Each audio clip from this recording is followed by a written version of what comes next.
You are listening to an entertainment program put together by a company called Financial Ineptitude. Anything said on this show is not an endorsement or professional advice.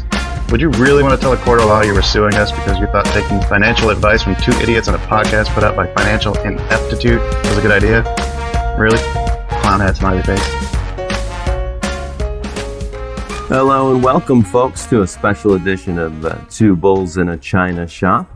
I'm your shopkeeper, Dan. With me, as always, is Kyle, creator of FinancialIneptitude.com. How are you doing today, Kyle? I was doing great until the market opened, but, we'll talk about that another day. Yes. Oh, that tricky market.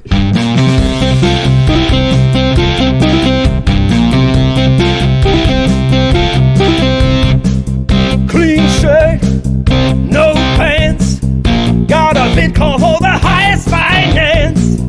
Maybe Skype, maybe Zoom. No one knows I'm in the bathroom. They come a listening just as sharp as they are. All the fools are crazy about a new guest star. With us today, we're very excited. We have a special guest, Nick McCullum, with Passiv.com. How are you doing today, Nick? I'm doing well. Thanks so much for having me on. I'm excited to talk to you guys today. Oh, absolutely. Why don't you tell us a little bit, give us an overview. What do you guys do over there at Passiv? I think the best way to understand what we do at Passiv is to understand, the problem that we're trying to solve. So lots of investors have target allocations that they want to be in, whether it's something as simple as like 50% one fund, 50% another fund, or something even as complex as 500 different stocks across different industries and stock exchanges with certain allocations to each of them. So the way a lot of investors kind of manage that is just with spreadsheets. So they have spreadsheets that say what they want to own and what they actually own, and they can kind of do the calculations in the spreadsheet to determine what trades they need to make. And that's kind of, spreadsheets are one way to solve that problem, but it's not ideal because you still have to go into your brokerage account and type in all the trades manually and execute the trades one by one. So it's pretty labor intensive, I guess. So Passiv was designed to solve that problem. One of our co-founders, Brendan, who is a software developer by trade, he was trying to manage his retirement account, his wife's retirement account, and then a couple 529 plans for his kids.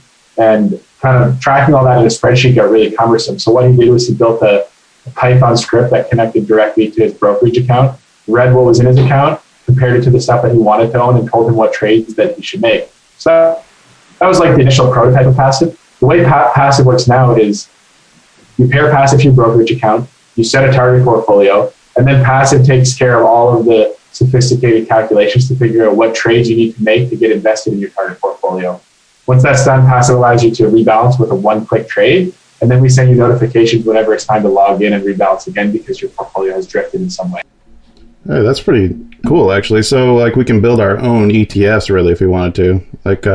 We try to keep a Friday pick'em going at Financial Ineptitude, and Dan and I talked previously about trying to turn that into kind of a fun for us, just to see how we do, compared to other guys. So we could actually just plug in those stocks individually and create our own fund, and then have it a set amount that we want to invest into it, and it would balance it for us. Actually execute the trades too. Yeah, exactly. So Passiv doesn't automatically execute your trades, but what we do instead is we just present them for you as a preview, and you would just hit trade. So that kind of difference between automated trading versus you having to confirm the trade versus kind of a subtle difference. But yeah, essentially right. You could set your target portfolio, put money into that account every week or every month or bi-weekly or what have you. And then we would send you emails whenever it's time to log in and rebalance. So when we're talking about rebalancing, I personally, I do like to trade a lot of ETFs long term. And I believe what you're describing, just to be clear, if I were to say I pick 3 ETFs, I got a pot stock ETF, and I got an electric vehicle ETF, and then I've got a solar energy ETF, and that month solar energy does really way better than the others, and now I'm not balanced anymore. I've got more of my value in solar energy. So what Passiv is doing is with from what I'm understanding is I put my money into my brokerage account, and Passiv will automatically figure out where to put what to get it rebalanced. Exactly, yeah. So most of our investors, I would say, are kind of in the accumulation stage, which means that they're still contributing money to their brokerage account on a regular basis. Right. And Passiv is ideal for them because it tells them where they need to put those funds, like what assets they're underweight in relative to their targets and those sorts of things. So it helps them figure out where they need to allocate their cash to stay as close as possible to a balanced portfolio. Now, can you also let's see how to word this. Like if you want certain industries, or could you look and see like if you've got too much in like growth stocks, and you want to put more into dividend type ones? Like will it also kind of give you that kind of feedback too? Like, hey, you're kind of balanced too much in one sector. We don't do the categorizations based on the securities that are in your account, but if you did have like a dividend ETF and you wanted to compare that to where you want that dividend ETF to be, you can do that comparison in the Passiv dashboard for sure. So it sounds like you have a lot more freedom of what you're investing in with this. Then you get to pick everything that you want in there, and then you can just use Passiv to kind of spread it out for you to minimize your risk and exposure to any one sector. Yeah, exactly. So you hit the nail on the head when you mentioned the customization. A lot of people compare us to robo-advisors or some other kind of more automated investing solutions. But I would say one of the key differences between us and a robo-advisor is how customizable we are. Robo-advisors generally have like a few cookie cutter portfolios that you can pick from with not much leeway in between them. With Passiv, you can actually build a really customizable portfolio from scratch and then configure your settings within the Passiv dashboard so that it gets rebalanced exactly how you want it to. That's actually really cool. Yeah, we've got a couple other cool features that a lot of people like as well. Like one thing that a lot of our power users seem to enjoy is that you can actually pair Passiv to multiple brokerages at once. So let's say, for example, if you had investments at TD Ameritrade and you also had investments at Interactive Brokers, and you wanted one dashboard where you could manage all of your investments in one place, all you would have to do is just connect your Passiv account to both of those accounts, and you can do all your trading in one spot. Wow. What are all of the brokerages Passiv currently connects to, and are they expanding into all of them? Yeah, so I'll start by just saying we're kind of always aggressively trying to expand our brokerage integrations. Any broker that has an open API is someone we'd love to work with. We actually think, brokerages that don't have open APIs kind of doing a disservice to the customer because it puts up a barrier for their users' ability to kind of get access to innovative new tools like Passiv. So to the extent someone has an open API, we're already probably working on integrating with them. So our main integrations, we have, I think 5 main ones. So up here in Canada, we have Questrade. Down in the US, we have TD Ameritrade, Interactive Brokers, Tradier, and Alpaca. And we've got more coming down the pipeline this year for sure. I did see in the news not too long ago that you guys had recently partnered with, I can't remember the name of the company. It was a Canadian brokerage firm. Questrade, okay. It said that was an exclusive agreement. Now, what is that?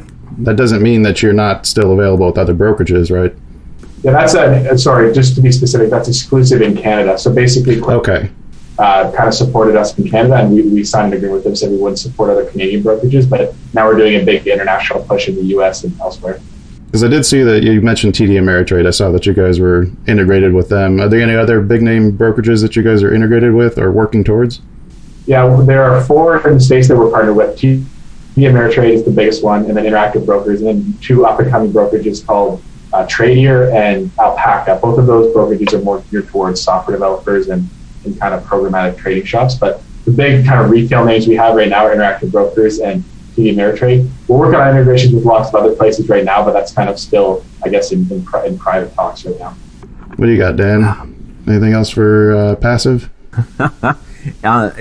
It sounds like a wonderful product. How long have you guys been out there helping people with their long-term assets?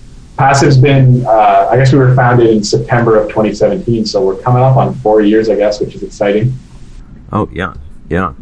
So how did you get involved with Passiv? Yeah, it's kind of a long story, but so when I was in college, I won a scholarship, and part of that scholarship was kind of like you got access to this alumni network of all of the people who had previously won that scholarship. So one of the co-founders of Passiv, Brendan Wood, was part of that alumni network. So I met him through that. We had a lot of common interests, including finance and investing and software development. So we kind of stayed in touch along the way. And in the middle of, I guess in late 2019, when I was like looking for other opportunities, we kind of thought it would be good for us to kind of team up and join the Passiv team then. What did you go to school for? Coding or finance? Neither, actually. I did a degree in pure mathematics, and it turns out that a lot of the good internships and jobs for math nerds are in finance. So I basically did my math degree, went in and worked in finance. And then when I was working in finance, I kind of saw the benefits of teaching yourself how to code and trying to be able to like automate away a lot of the spreadsheet work that kind of is natural to a financial job. So that's kind of the journey in a nutshell, I guess. So how'd you get involved? Was that how you got involved in the stock market in general then? Was through your education, or were you curious about it beforehand? I was always pretty entrepreneurial, I would say, and always looking for a way to make another buck, But when I was in college, after I switched into my math degree, I got an internship with TD Mutual Funds, which is like, the mutual fund arm of TD Ameritrade and that whole financial group. So that was really cool because I kind of got to see in one building a lot of different investment strategies being executed. So they had like a fundamental equities group, they had an algorithmic equities group, they had bonds, they had derivatives, they had synthetics, they had all kinds of different investment strategies. And a big focus of that internship product was, that internship program was mentorship. So I could basically, with one email, talk to an expert in lots of different types of fields of investing. So I learned a lot that summer, and that really kind of solidified my interest in investing and my desire to work in that field, I guess, for the rest of my life. And I'm very interested to learn, how did you guys hear about our show? I use a podcast aggregator called Listen Notes to kind of just find new podcasts and kind of curate stuff that way. So we found you guys on there. Right. Hopefully you're telling all your friends. I got to say, I'm the most excited when you reached out to us. I'm excited to talk to you a little bit about ETFs. Something you mentioned in your initial email. How long have you been playing around with ETFs?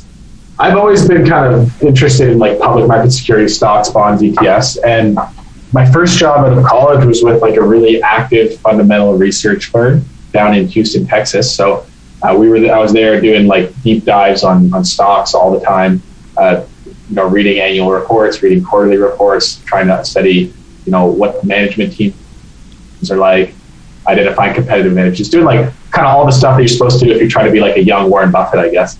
So in that stage of my life, I was really invested kind of in individual stocks, right? Like I wanted to own like the Microsoft or that, like the next Microsoft, I guess, or I wanted to own the next Tesla. It turns out at that time I would have been okay if I just bought like the current Tesla. Yeah, exactly. So yeah, that's kind of what I was doing then. And then as I got really more and more interested in software, I realized I'd rather kind of spend more time building tools and building software platforms and writing code basically than I would, reading annual reports and doing stock research, because it just, I don't know, my passion's kind of shifted, I guess. So over time, I slowly, I would say, became less of an active investor, more of a passive investor, and transitioned the majority of my investment holdings into low cost, long-term passive ETFs.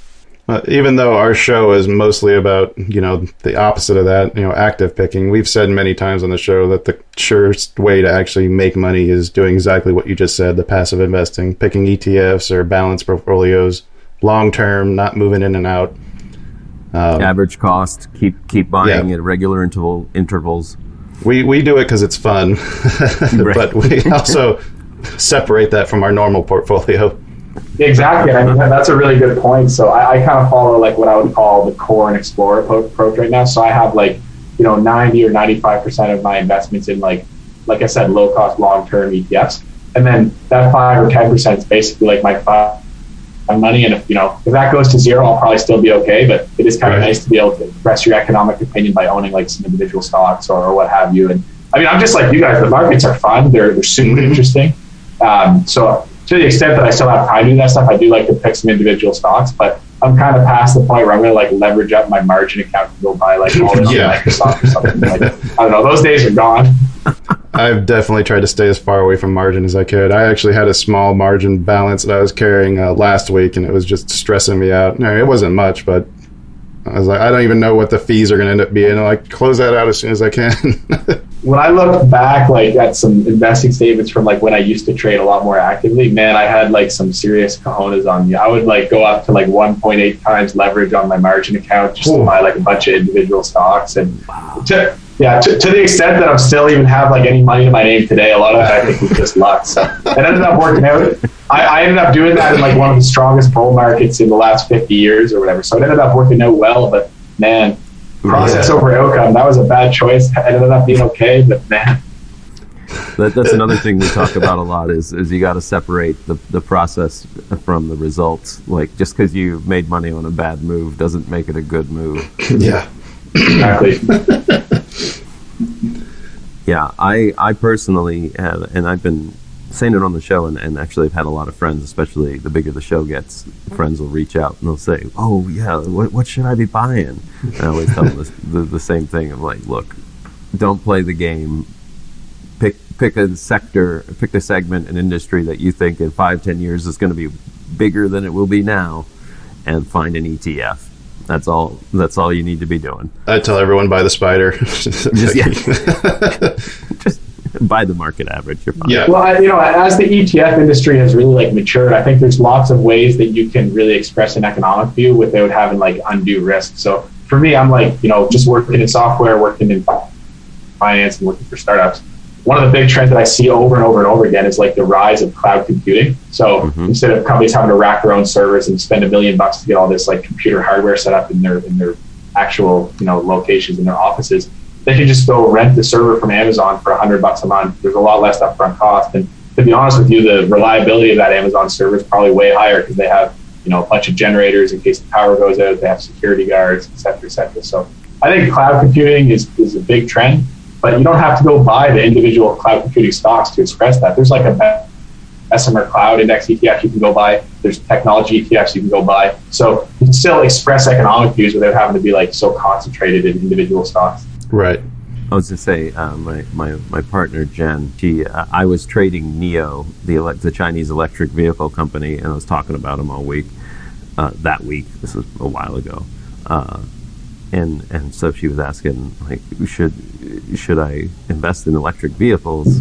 Like, NIO seems to be working pretty good for you, but I steered her towards the 3 ETFs that I found pretty quickly through Ameritrade, and it's definitely worked out, but way better for her than my NIO. But the one that she bought has maybe 3% of their holdings in NIO, so it's not like she doesn't get to see a taste of the NIO rise, but she also doesn't have that hurt when they go down all week after NIO day. Yeah. Have you heard oh, go ahead, Nick. Sorry. I was going to ask if you heard any of the news about the the space exploration ETF that they're looking at starting up. Yeah, so I saw some news about that.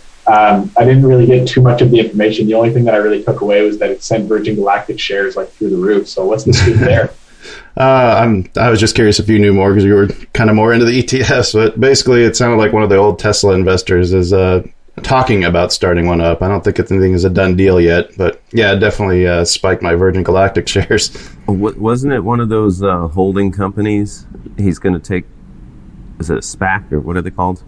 One of those special acquisition companies? Yeah, he's talking about taking a special acquisition company and turning it into an ETF. That's what I thought I read. Is this the ARC Index Space Exploration? Yes. Yep. Okay. So yeah, I do know a bit about this firm. They're like, I would say, widely considered to be like the most innovative ETF issuer out there right now. And they've had like pretty insane growth. I talk to people all the time about ETFs and like what's going on in the ETF world. And this firm just comes up over and over again because they're going gangbusters right now. Like I saw a statistic on Twitter yesterday or maybe today that said that ARK ETFs or ARK Invest, which is like the firm that issues these ETFs, ARK Invest's year-to-date inflows are higher than BlackRock's. And BlackRock has like $1 trillion or $2 trillion of AUM. ARK Invest might have like 20 or 30 or 50. I don't know how much they have, but it's like, the mouse is outlifting the elephant right now. It's kind of insane. And they actively manage too, right? They're not passive. They don't just buy it and hold it. They actively trade their ETFs, right? Or actively manage. The way that ETFs are set up right now, it's kind of weird because every ETF has to have an index that they're benchmarked to. So they're still quote unquote passive to the extent that they are indexed to, like, that they track an index. But what they do to get around that is that they just change what's in the index. Like the committee just changes the index and then they define what to change. So yeah, there's some new stuff coming down, like the regulatory pipeline surrounding that, but that's kind of the way that they are actively managed. But from a legal perspective, they would say that they're passively managed. That's interesting. They're actively managing how their passive positions are from day to Yes. day. It's so funny, right? Because that kind of reminds me, like, people talk about ETFs as a passive investment vehicle, but I know lots of guys who day trade ETFs. That's not passive. So No. I'm doing options on some ETFs right now as we speak. yeah, I mean, are you a passive options investor? I don't think so. Right? No. No, I'm an angry options investor. I want to know more about. I was browsing through your website, Nick, at nickmccullum.com, and I saw that you had some free classes on there on Python trading. Can you tell us a little bit more about the algorithmic trading class you have on there? I hadn't had a chance to check it out yet, but I'm planning on looking through it. Like, what kind of stuff can you do with Python? Like, how can that help you take your trading to the next level? Yeah, that's a great question. So, I mean, a great example is Passiv is built primarily like using the Python programming language. So that's like one kind of great case study. More broadly, I would say, like, to the extent that I've been able to do anything like interesting or cool in my career, it's been largely because of my ability to compare like software with finance. So I kind of have a big passion for trying to educate people to the extent that I have time to do that and resources to do that. So that's kind of the purpose of that website. I want to make software development accessible for everybody. So that website's just to teach people a thing or two that I've learned along the way. Specifically with respect to that algorithmic trading in Python course, I built that course in collaboration with Free Code Camp, which is a 501c3 non-for-profit that teaches people how to code for free. The fact that I partnered with them to this day is like still pretty surreal because I learned how to code on Free Code Camp like back in the day. So I went from being like a student to now helping them out and teaching some people. So that has like just been a really cool opportunity. I feel really fortunate and grateful for that. But the way that collaboration kind of works is I just like built this content for them. It's a 5-hour YouTube video course that's free for everybody forever. And they posted it on their YouTube channel, which is great because I think the Free Code Camp YouTube channel just passed 3 million subscribers. So I get to build the content and they kind of give me the distribution for it. And hopefully lots of people get the benefit along the way. In terms of what's actually in the course, it's focused on three different projects, I guess. I'm a big fan of project-based learning. So the first project basically shows you how to build an equal weight S&P 500 index fund. The second project shows you how to manage like a quantitative momentum strategy. So basically filters for the highest momentum stocks in the S&P 500 and then trades them. And the third strategy is a quantitative value strategy. So in that strategy, you basically you filter stocks based on 5 popular value investing metrics. You take like a composite value of those 5 metrics and try to select like overall the cheapest stocks based on that. So the 5 metrics that we use from memory, these might be a little off, but I think it's price to earnings, price to book, dividend yield, enterprise value to EBITDA, and enterprise value to free cash flow. I think are the 5 that we use for that project. So that's kind of like the 30,000 foot overview of what's in the course. I'm happy to answer any more specific questions you have if that's helpful. I think Dan's eyes just lit up as soon as you started talking about momentum investing.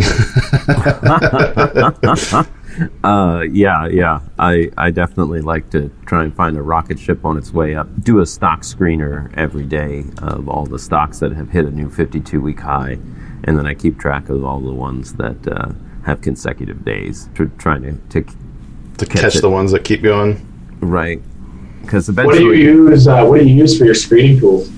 I am using Ameritrade, and then I use a spreadsheet. So I would really love to write a Python script to automate all that for me. Yeah, so in that course, I use an API provider called IEX Cloud. I don't know if you guys ever read the book Flash Boys, but IEX is kind of the stock exchange that was built based on like the problems identified in that Flash Boys book. So it's kind of a book that discusses like all of the problems with the current stock exchange system and how it kind of enables high frequency traders to take advantage of mom and pop retail investors. So IEX is a stock exchange kind of that has a bit of different protocols in terms of stock trading that tries to prevent that. And then IEX Cloud is the data provider of IEX. So IEX Cloud has an API that you can connect to with a Python script and pull like high fidelity financial data from it pretty easily. So if I have no experience in, sorry to go back to the a step there. It just popped into my head. If I have no experience with Python, by watching that YouTube video, like, will that take me from like the very basics into actually completing one of these projects, or do I need some building blocks to lead up to that or to get to that point? Like, you need to be a complete, okay. So you can't, that's not for complete beginners necessarily. No, I will say though that like I have courses on beginner Python on my website that you can take, and Free Code Camp also has lots of like beginner Python resources as well. I think if you just go on the Free Code Camp YouTube channel and put like beginner Python, they have a video that has, I think, 13 million views on Python programming. That would probably be a good place for you to start. What programming languages does Python most resemble? That's a great question. I think Python probably, well, I guess with the caveat that I'm probably not the best guy to answer this question because I really only focus on Python and JavaScript. But I think Python is fairly similar to Go, and I think it's fairly similar to Ruby. But that's just from things that I've read. I've never actually coded in Ruby or Go. So take that with a grain of salt, I guess. Yeah, because Kyle and I actually met in a programming class in high school. So we've got C++ and Turbo Pascal, the really old ones that probably don't get used as much anymore. There's a lot of stuff that's very similar to C++, so that kind of helps a little bit. Yeah, well, C++, I mean, a lot of Python packages, well, not a lot, but like there are Python packages that are written in C++. So basically, like, you get this package in Python, it has some functionality, but when you use the functionality from that package, that code actually runs in C++, not in Python. And the reason why that is just because C++ is like a much faster programming language than Python. So there's packages that are kind of meant for like high performance computing where they are technically a Python package, but when the code actually runs, it's executed in C++. I think the next thing to do is to propose a bet with our guest. Ooh, guest bet. What do you say, Nick? You willing to pick a stock against us? 1 week is what we typically run, but we're amenable to changing those conditions if you want to try to go a little longer. And then we got to figure out some consequences too. And Dan and I have been talking a little bit beforehand. We got some good ideas, but if you want to propose something too. Yeah, let me just give me a second to take a look at something. I have an idea, but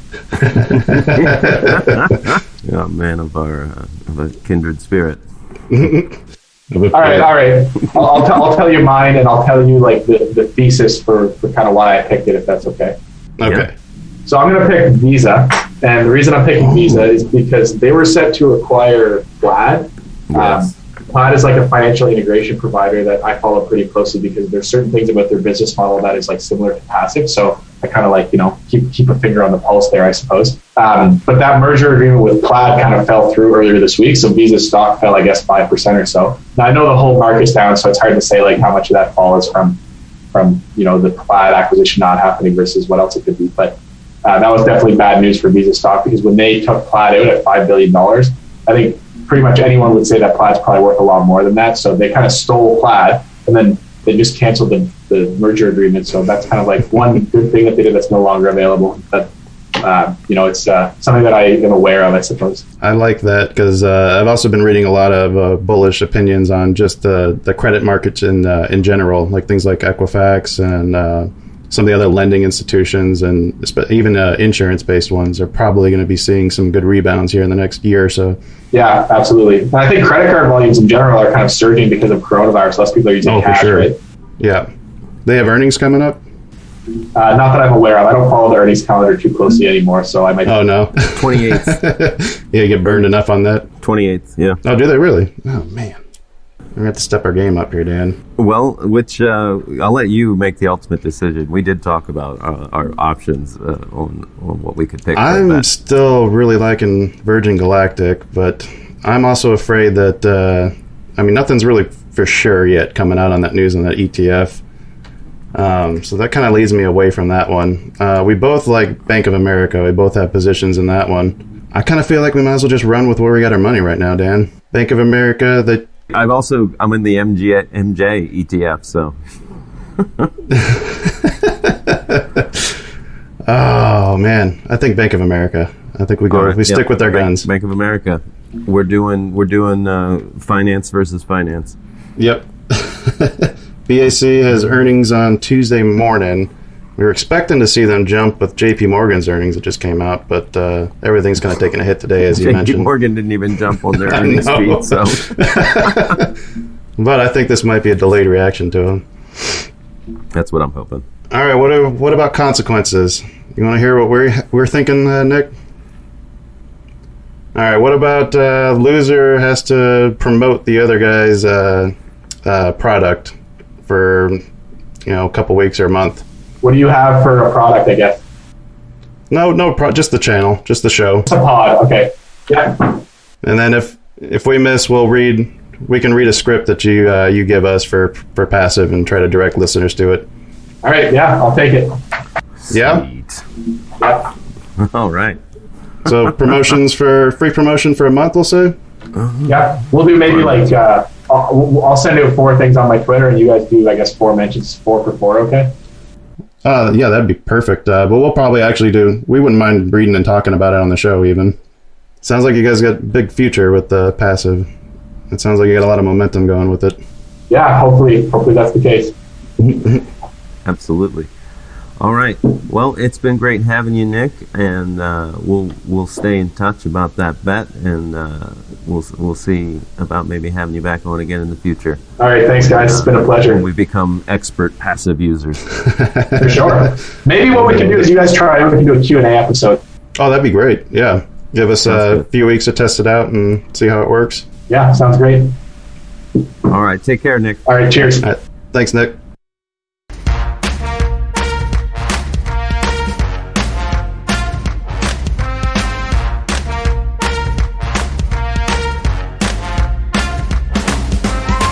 Two Bulls in a China Shop is an entertainment program, and all thoughts and opinions expressed in the show belong to the hosts and not of any company. They are not intended to provide specific advice or recommendations for any individual or on any specific security or investment product. It is only intended to provide entertainment about stocks in the financial industry of trading. If you make trades based on what you hear in this show, you assume all risks for those trades.